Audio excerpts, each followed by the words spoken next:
Rahul is studying in 10th standard. He is making a kite to fly it on a Sunday. Few questions come to his mind while making the kite.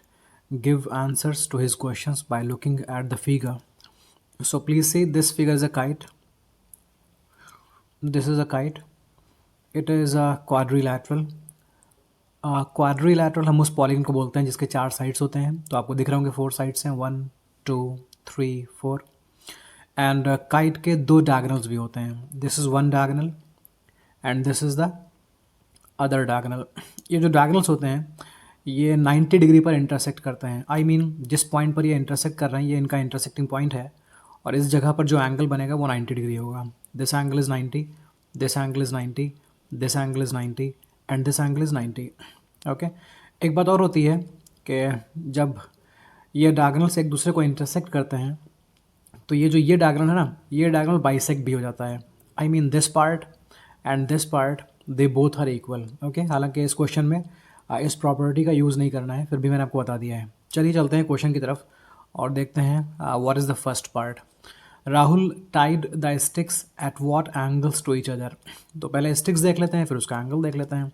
तो जो मैंने ये red lines draw की है ना, यही sticks हैं. आप ध्यान से देखें, एक वुडन स्टिक ये है and second wooden stick is this. पूछा गया है कि इन दोनों वुडन स्टिक्स के बीच कितना एंगल बन रहा है. मतलब वो इस एंगल को पूछ रहे हैं, ये एंगल कितना है. तो ये एंगल तो 90 है. This angle is 90, this angle is 90, this angle is 90. तो स्टिक्स को इस तरह से अरेंज किया जाता है काइट में कि उनके बीच जो एंगल बनता है वो 90 डिग्री बनता है. So we should go with this C option. I hope it is correct. Let's solve the second part. Which is the correct similarity criteria applicable for the triangles at the upper part of this kite? So first we have to go to the kite and then we have to see the upper part. In upper part you will find 2 triangles. Okay, and to prove that those 2 triangles are similar we will use some criteria. So इस question में हमें ये बताना है कि वो criteria क्या होगा. ओके. ट्रायंगल्स को सिमिलर प्रूव करने के लिए हमारे पास एक क्राइटेरिया होता है एंगल एंगल. ओके. इसे एंगल एंगल एंगल भी बोलते हैं.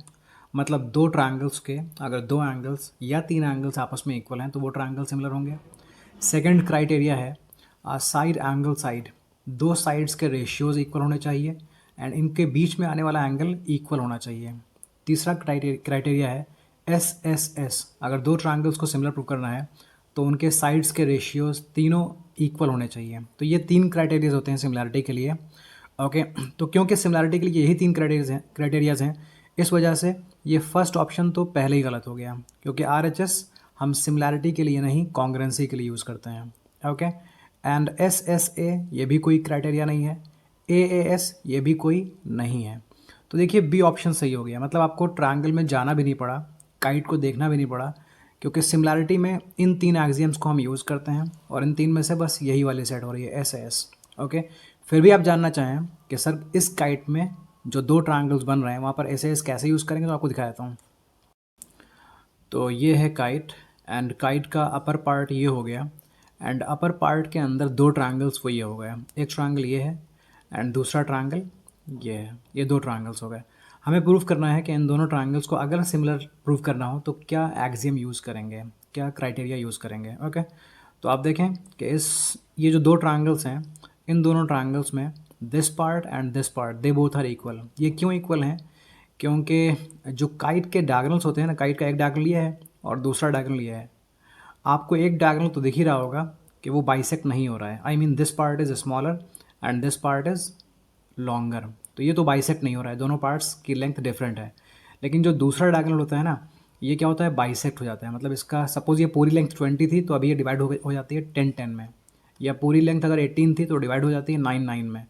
ओके. अगर पूरी लेंथ 2x है तो ये हो जाएगा x और ये हो जाएगा x. समझ पाए ना आप?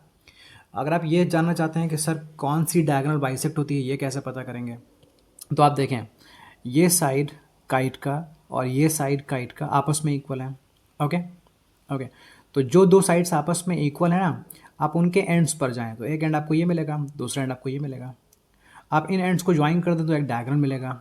तो ये जो डायगोनल आपको मिलता है ना, यही डायगोनल बाइसेक्ट हो रहा होता है. मतलब ये डायगोनल 2 इक्वल पार्ट्स में डिवाइड हो जाता है. चलो ठीक है, आगे बढ़ते हैं. आप देखते हैं इस ट्रायंगल को और इस ट्रायंगल को सिमिलर हमको प्रूफ कैसे करेंगे. तो ये दोनों साइड्स इक्वल हैं. अगर हम इन साइड्स का रेशियो फाइंड करें, I mean x upon x करें तो 1 आ जाएगा। ओके, अगर ये दोनों 10-10 होते तब भी 1 आता, 10/10 भी 1 है, 8/8 भी 1 है, 7/7 भी 1 है, तो हर तरह से आपको 1/1 ही मिलेगा। ओके, इधर आते हैं, फिर दूसरा साइड देखते हैं।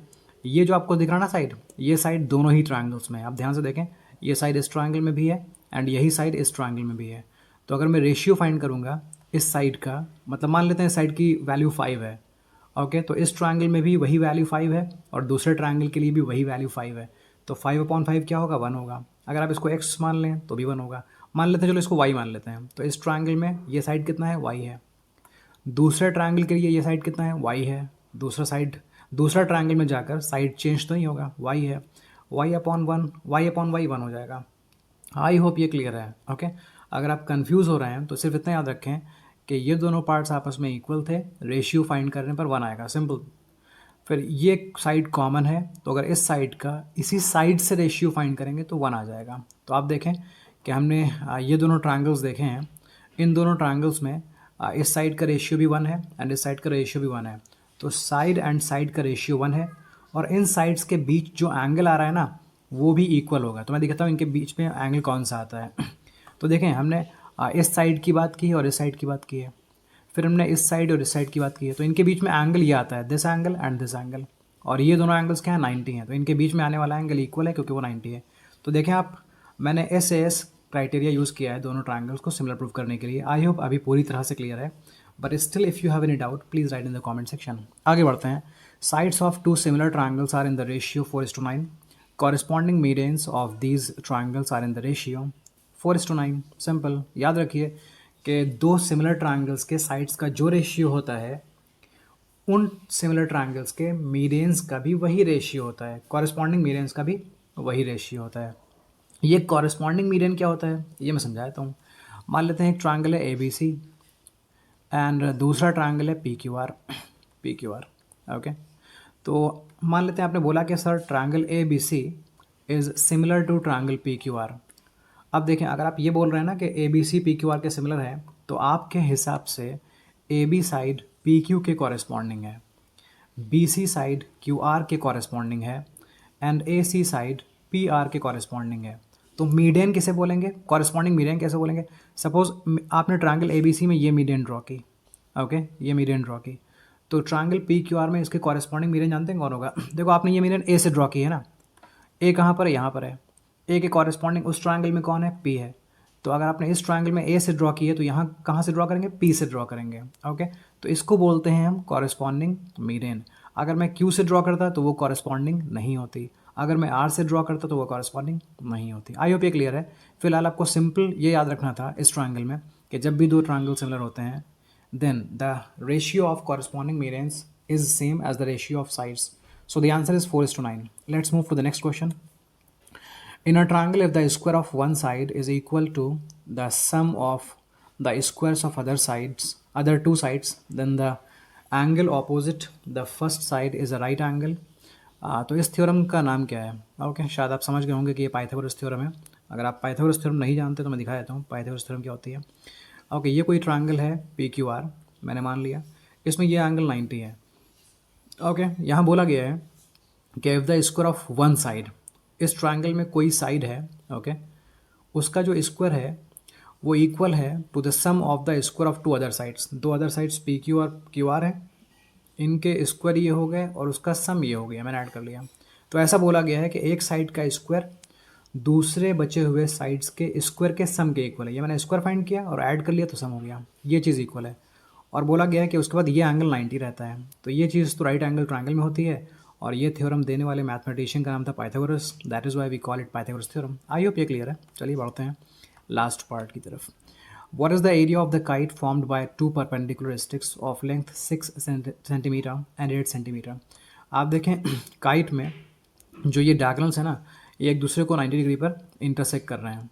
तो जब भी किसी क्वाड्रिलैटरल में डायगोनल्स 90 डिग्री पर एक दूसरे को इंटरसेक्ट करेंगे, तो इस तरह के हर क्वाड्रिलैटरल के लिए एरिया फाइंड करने का फॉर्मूला रहता है half into first diagonal into second diagonal. तो हाफ को मल्टीप्लाई करें फर्स्ट डायगोनल से जो कि 6 है, सेकेंड डायगोनल से जो कि 8 है, एंड 8 इंटू 6 48/2 24 हो जाएगा, 24 सेंटीमीटर स्क्वायर।